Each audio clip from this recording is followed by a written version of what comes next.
Muito obrigado por tudo que o Senhor tem feito em nossas vidas. Muito obrigado porque o Senhor nos trouxe até aqui. Obrigado porque o Senhor tem sustentado a sua igreja, tem sustentado seus filhos, Senhor. Abençoa as mãos das pessoas que vão cuidar desses dízimos e ofertas. Queria te pedir perdão também pelos nossos pecados. Em nome de Jesus, amém. Amém. A igreja pode se assentar e eu convido todos a abrirem sem demora suas Bíblias na carta de Paulo aos Gálatas, capítulo 5. Estamos no capítulo 5, no último sermão começamos a lidar, ao tratar já do verso 1. Hoje eu vou ler o verso 1 como dobradiça dos textos, mas a exposição vai ser focada em versos 2 a 12. Então, Gálatas 5, de 2 a 12, começando a leitura já no verso 1. Crianças, ajudem os adultos, por favor. Às vezes a gente demora porque as crianças não estão ajudando os adultos. Ajudem aí, crianças. Se você não está acostumado com a Bíblia, se você não é familiarizado com esse livro, que ele é bem grande, não precisa ter vergonha alguma, vai ali no comecinho, procura no índice, Gálatas, procura o número da página. Houve um dia em que ninguém aqui era familiarizado também com esse livro e não tem nenhum problema. O importante é que você comece a aprendê-lo. Gálatas, capítulo 5. Atenção para a leitura da Escritura, assim diz o Senhor. Para a liberdade foi que Cristo nos libertou. Permanecei, pois, firmes, e não vos submetais de novo a jugo de escravidão. Eu, Paulo, vos digo que se vos deixar de circuncidar, Cristo de nada vos aproveitará. De novo, testifico a todo homem que se deixa circuncidar, que está obrigado a guardar toda a lei. De Cristo vos cortastes ou desligastes. Vós que procurais justificar-vos na lei, da graça decaístes. Porque nós, pelo Espírito, aguardamos a esperança da justiça que provém da fé. Porque em Cristo Jesus, nem a circuncisão, nem a incircuncisão tem valor algum, mas a fé que atua pelo amor.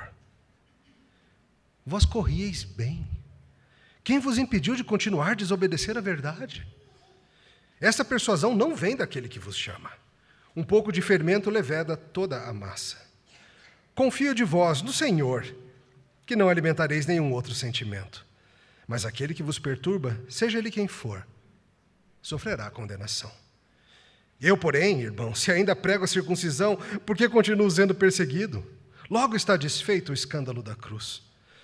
Tomara até se mutilassem os que vos incitam à rebeldia. Até aqui a palavra de Deus. Oremos. Senhor, agradecemos por Paulo ter se dado ao trabalho de escrever essa carta para a nossa liberdade. Pedimos que hoje, ao considerarmos os ensinamentos da Tua Santa Lei, o Senhor nos ajude e o Senhor nos convença. Em Jesus oramos. Amém. Tem várias coisas na vida que você não tem como ter as duas coisas ao mesmo tempo. É interessante que as mais diversas línguas do mundo têm expressões coloquiais consagradas para significar essa história de que não tem como você ter isso e isso ao mesmo tempo. Encontrei uma página na internet listando as diversas línguas. Vocês já imaginam que eu me diverti muito lendo essa lista. Selecionei algumas para vocês, uma pequena amostra, só para você ver como essa ideia está entranhada no coração humano. Por exemplo, os albaneses dizem: quero nadar, mas não quero me molhar. Ah, eu quero nadar. Ah, que legal, mas não quero me molhar. Não tem como ter as duas coisas. Os búlgaros dizem: não dá para ter o lobo alimentado e a ovelha intacta. É verdade, é verdade. Serve para o contexto eclesiástico também. Em inglês, eles falam um negócio que eu sempre achei engraçado. Eles fazem: não dá para você guardar o bolo e ainda assim comê-lo. Mas né? Não dá para você. Ou você come o bolo ou você guarda para depois, cara. Não tem como fazer as duas coisas. Os ucranianos dizem: não tem como você se assentar em duas cadeiras. Verdade. No Brasil tem várias, né? Não dá para você assobiar, chupar cana, etc. Essas coisas que a gente fala. Mas algum tempo atrás, nas redes sociais, surgiu uma forma de dizer isso que se tornou até corrente no cotidiano. As pessoas começaram a dizer algo como: ou você é X, ou você é Y. Os dois não dá. Lembra disso? O pessoal estava usando muito isso. Ou você é palmeirense ou você é corintiano. Os dois não dá. E aí o pessoal usou isso para dizer o que queria, né? Qualquer coisa que quisesse. Ou você é uma pessoa legal e amável, ou você ouve som alto depois das 22 horas. Os dois não dá. Ou você ama futebol, ou você apoia o Tite. Os dois não dá. Talvez tenha sido eu que disse essa, não vou garantir. É claro que as pessoas começaram a usar isso para atacar toda e qualquer posição que eles julgavam dissidente da sua, em particular quanto ao cristianismo. Começou a aparecer para todo lado, ou você é cristão ou você é feminista. Os dois não dá. Ou você é cristão ou você é machista. Os dois não dá. Ou você é cristão ou você apoia político X, político Y, político Z. Você pode imaginar, todos foram colocados na sacola. Os dois não dá. Sabe, eu achei interessante isso porque deixa muito claro para nós que a gente sabe que tem coisas que não combina ser cristão e ser isso, seja o que for o isso. Algumas coisas na vida são excludentes. Sabemos que algumas coisas simplesmente não combinam com ser cristão. Se alguém está tentando ser, na melhor das hipóteses, está sendo inconsistente. Na pior das hipóteses, não é coisa nenhuma. A gente pode discordar acerca dessas várias questões, de quais se encaixam no não tem como ser cristão e tal coisa. Mas hoje eu vou mostrar para vocês o que Paulo, inspirado pelo Espírito Santo de Deus, diz que não dá para ser cristão e ainda querer fazer. O que é que Paulo diria que os dois não dá? Hoje nós vamos aprender da Santa Escritura que não devemos nunca tentar adicionar qualquer coisa que seja à simples fé em Cristo para a salvação. Ou você crê em Cristo, ou você tenta um outro caminho. As duas coisas não dá. Vamos ver isso em 2 pontos. O primeiro deles, qualquer tentativa de acrescentar algo a Cristo acaba por subtraí-lo. Vamos reler de novo o início do nosso texto. Para a liberdade foi que Cristo nos libertou, permanecei, pois, firmes, e não vos submetais de novo a jugo de escravidão. Eu, Paulo, vos digo que se vos deixar de circuncidar, Cristo de nada vos aproveitará. De novo, testifico a todo homem que se deixa circuncidar, que está obrigado a guardar toda a lei. De Cristo vos desligastes, vós que procurais justificar-vos na lei, da graça decaístes. No último sermão, vimos que Paulo usou magistralmente uma história da lei para ilustrar o que estava acontecendo ali na Galácia. Vimos que aqueles que tentam agradar a Deus e ser salvos por meio da guarda da lei são que nem a tentativa frustrada de forçar a mão de Deus, que aconteceu por ideia de Sarai e executada por Agar e Abraão. Nasceu um filho, sim, mas não foi o filho da promessa. E Paulo mostrou que os judaizantes e legalistas estavam firmemente no caminho não de serem como Abraão e Isaque, a linhagem da promessa, a linhagem que crê, mas aqueles que se achavam os verdadeiros filhos de Abraão estavam no caminho de Ismael. E Paulo explicou para a gente que os verdadeiros filhos de Deus, pela fé, são os que creem no que Abraão creu.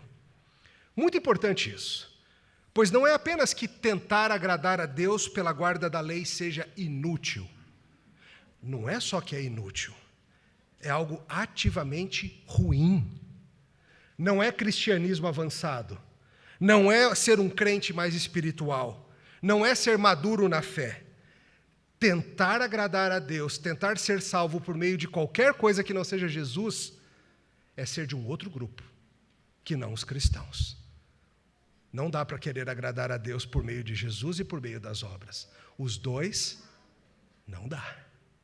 E terminamos vendo o verso 1, que serve como dobradiça. Paulo fala, vocês estão loucos, vocês estão livres, vocês vão se botar debaixo de cadeia. E agora ele começa dizendo, atenção, eu, Paulo, eu mesmo, Paulo, o apóstolo, estou dizendo. Lembra no início da carta que Paulo fez uma boa discussão e em vários momentos ele insistiu na sua autoridade apostólica.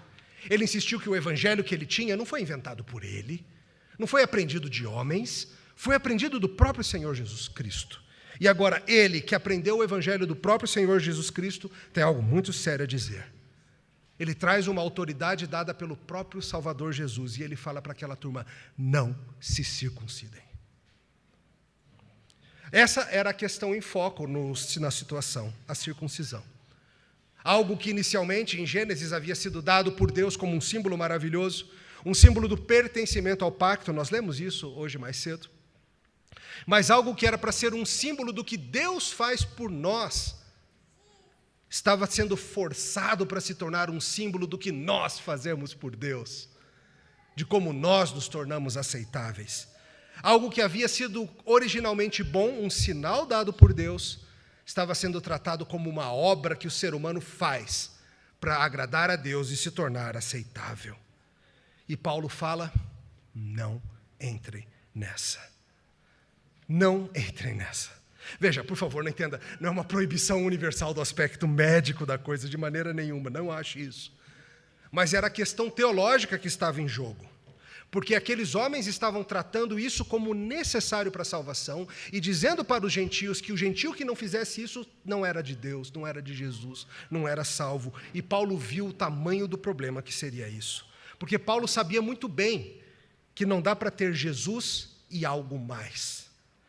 É somente Jesus. É somente Cristo. Quem tenta acrescentar algo a Cristo acaba por subtrair o próprio Cristo.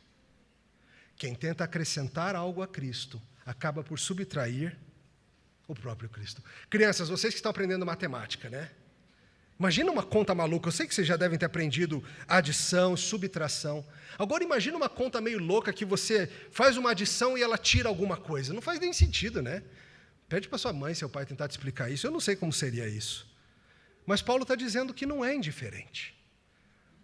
Algumas pessoas poderiam dizer isso. Ah, vai, Paulo, qual o problema, cara? Só cortar um pouquinho de pele lá, vai agradar a turma, vai trazer paz na igreja. Vai, só faz. Vai, faz e pronto, vai ficar arrumando confusão por causa disso? Muitos têm essa postura quanto às exigências dos legalistas. Ah, tá, a Bíblia não manda fazer, mas também não tem mal algum em fazer. Vai lá e faz e pronto, para de atazanar, Paulo, sério. Paulo está dizendo, faz mal sim. Porque você começa a se enganar. Se você vai pelo caminho de fazer algo para a sua salvação, você começou um caminho muito perigoso. Você começa a confiar nesse algo e nas outras coisas que virão depois disso. E você para de confiar em Jesus. E isso é mortal. Paulo está dizendo, se você vai pelo caminho de se circuncidar, o caminho da salvação pelas obras, amigo, você tem a lei inteirinha para guardar, tá? É esse o caminho que você quer? Tem certeza? É a lei inteira, não é só circuncidar, não. Será que você vai dar conta? Você quer isso? Paulo está explicando no verso 3, se você for por esse caminho, você vai ter que fazer tudinho. Senão você não vai ser salvo. Ao invés da liberdade em Cristo, você está se colocando debaixo da cadeia. Veja, o verso 4, ele explica, você está sendo desligado de Cristo. Você que está querendo justiça pela lei, você está cortado de Cristo. Você está fora do caminho da graça. Será que Paulo está dizendo aqui que um crente de verdade pode perder a salvação? Essa é a pergunta que muitos fazem ao ler esse texto, né? Não, de maneira alguma. Afinal, isso iria contradizer todo o resto das Escrituras. E o que o próprio Paulo escreve em Romanos, em Efésios e no resto da carta aqui. O que ele está dizendo é o seguinte, as pessoas que tendem a esse caminho de achar que cortar um pouco de pele vai juntá-las a Cristo, na verdade, ao cortar um pouco de pele, vocês estão se cortando do próprio Jesus. Você está indo para fora do caminho da graça, para o caminho da obra. Para com isso. Esse caminho não é o caminho de Jesus. Ao tentar a salvação pela obra, você está longe de Cristo. O teólogo John Fasco, diz assim, note o sutil jogo de palavras de Paulo. Os falsos mestres estavam forçando os outros a serem circuncidados para ser salvos, o que envolvia cortar o prepúcio. Mas ao se submeter à circuncisão para a justificação e salvação, a pessoa não cortava só o prepúcio do corpo, mas ela cortava a si mesmo de Cristo. Porque não tem como você confiar em Jesus e em si mesmo. Não tem como você ser crente em Cristo e crente na lei e na sua capacidade de segui-la. Ou você acredita em Jesus, ou você tenta seguir a lei. Os dois, não dá. Vocês que acham que vão conseguir, Paulo está dizendo, vocês estão cortando vocês todinhos de Jesus. Veja, o ponto aqui não é falar se o homem é capaz de invalidar a soberania de Deus de maneira alguma. Paulo está tratando do ângulo da responsabilidade humana. Ele está dizendo que todos aqueles, como aqueles judaizantes que tentam adicionar algo a Cristo, já estão andando num caminho que não é o da graça. Não existe um caminho que seja um misto de graça e mérito. Não existe esse caminho. Existe o caminho da graça que conduz à salvação. E existe o caminho da tentativa do mérito que conduz à perdição. Ou você confia em Jesus para a salvação, ou nas suas ações. Os dois. Não dá. Não dá para ser Jesus mais alguma coisa. Seja o que for esse mais alguma coisa, tá? Naquela época, o mais alguma coisa era a circuncisão. Na nossa época pode ser outra coisa. Seja o que for. Como Tim Keller coloca bem, não importa o quanto você insista que foi convertido, ou diga sentir que Cristo mudou sua vida, se você pensa que a sua salvação descansa de alguma forma na sua performance, você nega a salvação pela fé somente em Cristo. E você não é salvo por Ele. Você que está aqui hoje, o que é a sua base para a salvação? É Jesus e crer nele? Ou é algo que você tem feito com afinco? Algo na sua história que você fala, não, mas eu já fiz tal coisa. Ou algo que você vem com esforço tentando fazer? Seja o que for, desista agora e se agarre a Jesus Cristo. Como Calvino explica, notemos que nem a menor parte da justificação pode ser atribuída à lei, sem com isso renunciar a Jesus e a sua graça. Não dá para ser. Crentes às vezes se enganam achando que a guarda da lei é uma espécie de um cristianismo mais sério. Tem aquela turma que é salva pela graça, né? Ah, legal, são salvos, beleza, mas tem os crentes que são salvos pela graça e pela lei. Essa turma é mais séria, essa turma é mais comprometida, essa turma é mais firme, é mais profunda. Essa turma nem crente é. É o que Paulo está dizendo. Essa turma está num outro caminho. Essa turma nem crente é. Eles estariam confiando nisso para a salvação, o que mostra que eles não entenderam a seriedade do que eles são sem Cristo e a seriedade do que Jesus fez por eles. Quem acha que precisa acrescentar algo à cruz de Cristo é porque não entendeu ainda o que é a cruz de Cristo, que é uma morte completa, pagando completamente todos os nossos pecados, resolvendo para sempre o nosso problema. Paulo está dizendo, vocês Gálatas, vocês querem ir por esse caminho de renunciar, de cortar a carne do prepúcio? Vai lá então, se corte de Cristo logo, porque é isso que vocês estão escolhendo. Não dá para querer a justificação pela fé e andar pela lei. Entrar no caminho da lei é sair do caminho da graça, entrar no caminho da graça é sair do caminho da lei. Vocês são livres, gente. Fescol mais uma vez. Retornar à lei como um meio da salvação, é retornar ao jugo da escravidão. Ou, colocando nos termos da história do Antigo Testamento, do próprio Israel, é como Israel querer voltar à escravidão no Egito, após terem sido libertos milagrosamente no Mar Vermelho. Às vezes a gente usa essa expressão, né? Ah, fulano quer voltar para o Egito, significando voltar à escravidão do pecado. Mas olha que interessante, a gente poderia pensar assim também. Voltar à escravidão do Egito é você voltar a querer ser salvo por meio da guarda da lei. Não vai andar bem, não. Se você insiste em qualquer coisa mais Jesus, você não entendeu Jesus ainda. E como tem crente que se deixa escravizar? Talvez vários de vocês estejam passado boa parte da vida de vocês escravizados a coisas humanas forçadas sobre vocês. Talvez você esteja sob o jugo de algum pastor lá atrás na sua vida que disse que crente só é crente de verdade se usar roupa A, ou costume B sobre maquiagens, ou costume C acerca do álcool, ou costume D sobre música secular, ou seja o que for. Crentes adoram inventar regras que a Bíblia não tem para aprisionar o coração das pessoas, para aprisionar a consciência das pessoas. Mas essas coisas não têm poder contra o pecado. Só a graça tem. Você está sendo escravo dessas coisas, irmão? Larga disso e se agarra somente a Jesus. Somente a Ele. Não acredite e não se submeta a nada que uma liderança eclesiástica imponha sobre você, que não seja a Bíblia dizendo que você tem que fazer em Cristo. Coisas que são só da nossa cabeça, coisas que são preferência do pastor, coisas que são ideias da tradição da igreja, essas coisas não têm força. Essas coisas não precisam ser seguidas. Não se submetam a isso. É o que Paulo disse lá atrás. É o que a gente diz hoje para vocês. Vocês são livres. Ai, pastor, mas é tão mais fácil às vezes a gente se submeter a umas regrinhas, porque daí dá a sensação de que a gente está andando bem. Percebe o problema?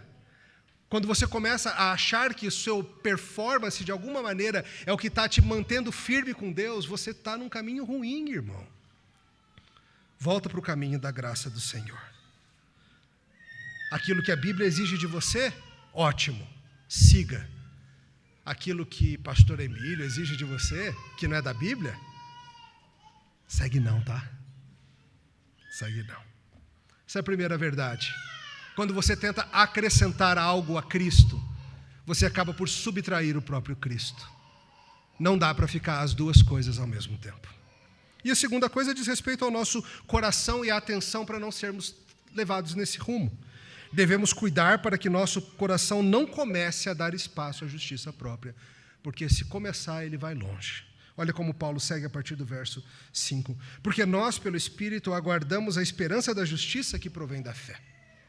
Porque em Cristo Jesus nem a circuncisão tem valor algum, mas a fé que atua pelo amor.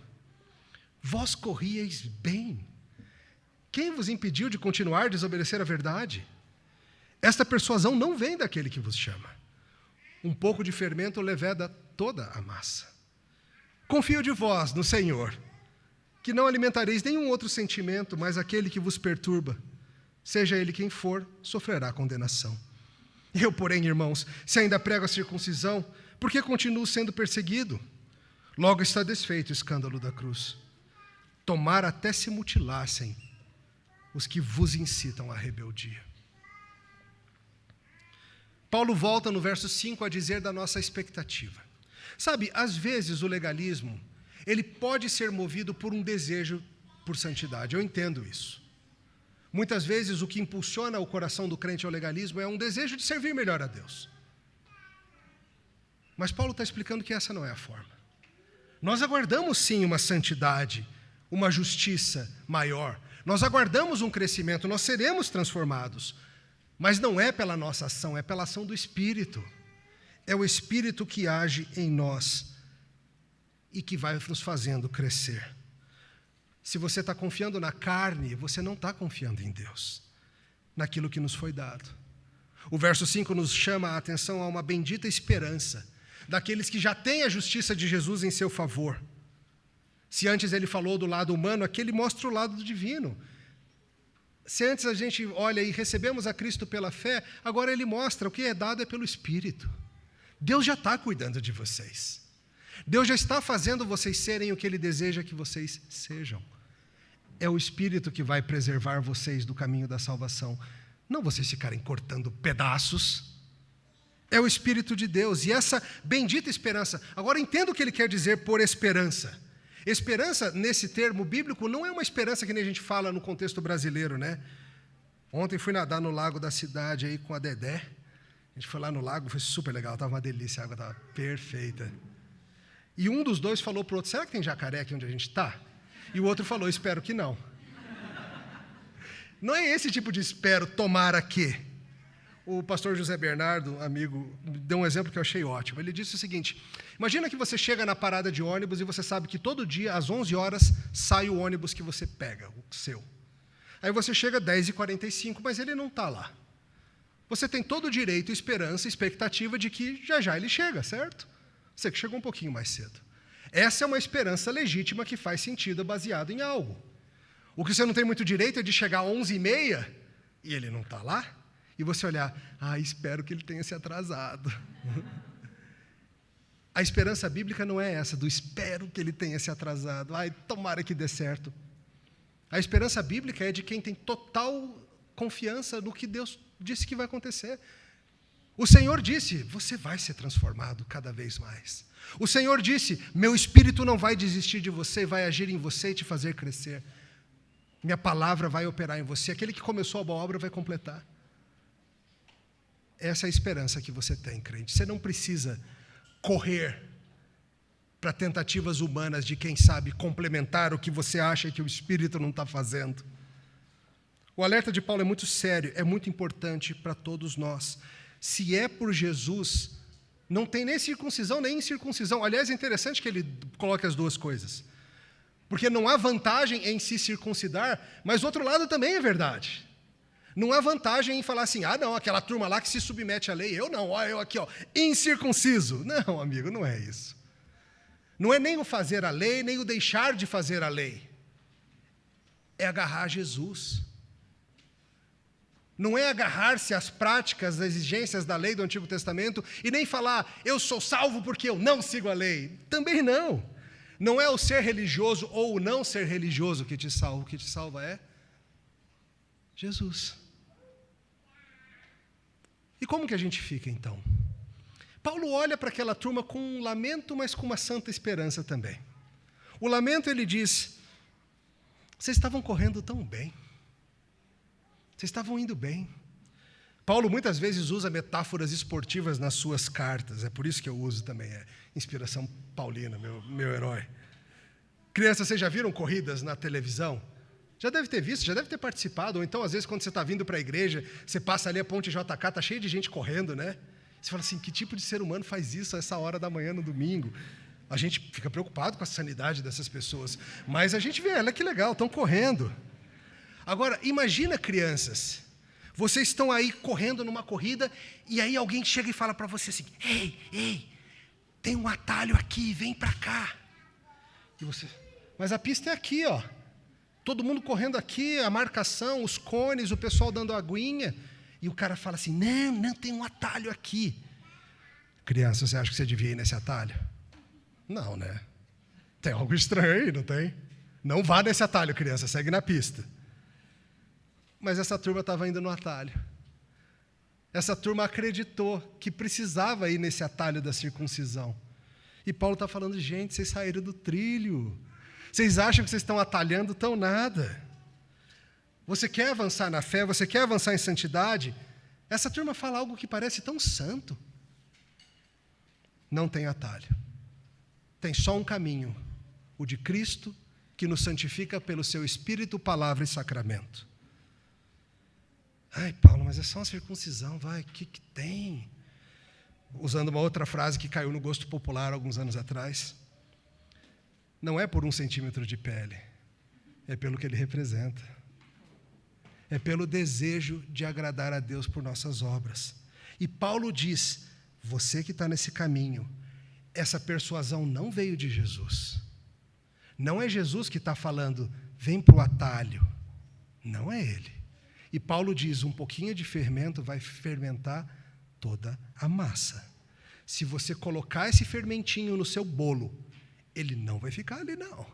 Se você começar por esse caminho de, é só uma coisinha, seja qual for essa coisinha, daqui a pouco você está com várias coisinhas ou várias coisonas.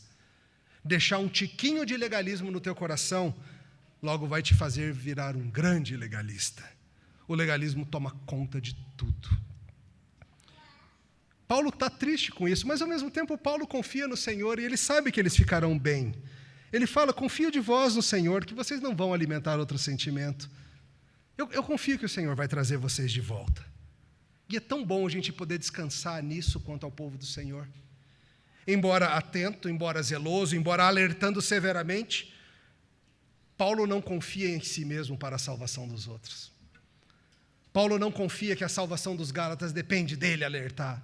Paulo confia que o Senhor vai fazer. Ele sabe, no final das contas, que o Espírito que começou essa obra vai completá-la. Ele sabe que o Senhor vai cuidar do seu povo. E ele também sabe, como ele indica no verso 10, que essa turma que está perturbando o povo de Deus, incomodando o povo de Deus, forçando a lei sobre o povo de Deus, qual é o fim dessa turma? Verso 10. Quem está fazendo isso vai encontrar condenação. Vai sim. Nesses versos finais, Paulo nos lembra que ele também vem sendo perseguido. Ele diz aí no verso 11, eu, porém, irmão, se ainda prego a circuncisão, porque continuo sendo perseguido. Parece que essa turma estava tentando dizer que Paulo ensinava que nem eles. E Paulo diz, eu ensino que nem eles. Se eu ensinasse que nem eles, por que estavam contra mim? Por que eu estaria sendo perseguido? Não estaria. E sabe, irmãos, o alerta é muito sério. Não caiam na conversa de que Paulo, de que a Bíblia, de que os apóstolos, ou quem quer que seja, insiste e ensina algum tipo de obra complementar a Cristo. Não tem. Não se deixem escravizar. Não ouçam as vozes que chamam para o suposto atalho. É somente pela graça, mediante a fé em Jesus, somente. E isso é ofensivo, isso é escandaloso. A cruz de Jesus é ofensiva porque ela ofende todos aqueles que se acham merecedores. Quem acha que em alguma medida é capaz. A cruz volta-se para vocês todos e diz, nenhum de vocês consegue. O melhorzinho entre nós está muito longe da medida. Nenhum de nós consegue. Quem ensina salvação pelas obras, ainda que diga que a fé é parte disso, está ensinando um falso evangelho. E essa é a nossa encrenca, por exemplo, com a igreja romana. Por isso que nós não a consideramos uma igreja verdadeira. Não dá para garantir os dois. Não dá para rezar para todos os santos. Vou crer em Jesus, mas assim, só para garantir, vou fazer umas coisinhas aqui da lei. Um pouquinho de carne, Paulo. Rapidinho cicatriza. Qual o problema? E Paulo pergunta, quem que está empurrando vocês nessa direção, hein? Quem é? Eu não acho que Paulo necessariamente queria que eles mandassem uma carta respondendo o nome de quem estava dizendo, quem estava fazendo isso, mas o ponto é válido. Eu te pergunto, que vozes você tem ouvido que tem te empurrado na direção do legalismo? Nós, presbíteros, pastores da igreja, nós não somos ingênuos a ponto de achar que vocês só nos ouvem. E nem seria desejável que fosse assim, claro que não. Sabemos que vocês ouvem pela internet outros pastores, que vocês acompanham influenciadores diversos, que vocês leem amplamente, espero que leiam amplamente. Mas eu pergunto a você, quem está levando você para longe do caminho da salvação pela graça, mediante a fé em Jesus somente? Tem alguma voz aí no seu ouvidinho soprando que você precisa de algo além de Jesus? Tem? O alerta é sério, estão jogando fermento em você. Estão te chamando na pista de corrida e falando, vem para o atalho. Cuidado. Temos visto nos últimos tempos muitos cristãos se enamorarem da igreja romana, em parte porque ela parece oferecer um caminho de uma santidade mais séria na cabeça de alguns. Influenciadores diversos parecem estar dizendo a mesma coisa que nós, talvez com uma ênfase um pouco diferente, mas alguns até dizem, tem uns detalhezinhos diferentes, mas é 1 centímetro de pele cortada. Não se engane. Essa semana no grupo de homens, no grupo de WhatsApp de homens, fizemos um exercício teológico interessante. Coloquei lá para o pessoal uma fala de Bento XVI, o outro papa anterior, em que ele parece estar falando a mesma coisa que Paulo. Ele diz que só precisa crer em Jesus para ser salvo. Mas aí a fala vai definir o que é a tal da crença em Jesus. E ele define crer em Jesus como se conformar na sua vida a Cristo e viver uma vida de amor. Fé na cabeça romana não é você crer, é você viver uma vida de amor que nem Jesus viveu. Aí não é fé, né? Aí é o quê? É obra. Isso é fermento. Isso é fermento, gente. E Paulo, preocupado com a alma dos Gálatas, chama-os, joga fora esse fermento. Cuidado com as vozes que têm te chamado para uma visão legalista da vida. Fecha esse canal hoje. Paulo fala no verso 12 algo sensacional. Ele fala, tomara até se mutilassem os que vos incitam à rebeldia. Olha que legal, Paulo está dizendo que seguir nesse caminho não é ser mais obediente a Deus, é ser o quê? É ser o quê? Rebelde. Tentar acrescentar algo a Cristo não é uma obediência mais profunda, é uma rebeldia. E Paulo fala, eu queria que essa turma se capasse logo. Opa, é sério? Ele falou isso? A tradução pega leve. Paulo está falando, essa turma que acha que é importante cortar um pedacinho, podia era cortar tudo logo. Paulo, isso é coisa que se diga, cara. É desejo legítimo querer que os falsos mestres sumam. Um dia eles sumirão. E assim concluímos, irmãos, com um chamado para você que tem tentado se fiar em outras coisas que não Jesus. Larga isso e se agarra a Cristo. Ou você é cristão, ou você está tentando ser salvo de algum outro jeito. Os dois não dá. O ponto é simplesmente esse. O que te salva? Jesus te salva. Jesus e usar certas roupas adequadas, né, pastor? Jesus só. Jesus e dizimar fiel. Jesus somente. Jesus e ser circuncidado. Jesus somente. Jesus e o voto correto na minha responsabilidade como. Jesus somente. Jesus e a minha bela ética sexual. Jesus somente. Jesus e a minha ética financeira. Jesus, irmão, somente Jesus. O que passar disso vem do maligno. Só tem um caminho. O resto é morte. Venha para Cristo, venha. Larga essas tonteiras de lado. Oremos. Senhor, faz-nos confiar em Jesus somente. Sabemos que temos corações legalistas. Tendemos a isso. Tendemos à medida que crescemos na fé, tendemos à medida que nos vemos em certos caminhos, tendemos a correr para o legalismo. Perdoa-nos, Senhor. Ajuda-nos a voltar a correr corretamente e não ir atrás de atalhos. Ajuda-nos a tirar o fermento do legalismo do nosso coração e a crermos somente em Jesus. Nele oramos. Amém? Convido o povo de Deus a cantar com alegria. Nós temos uma música nova.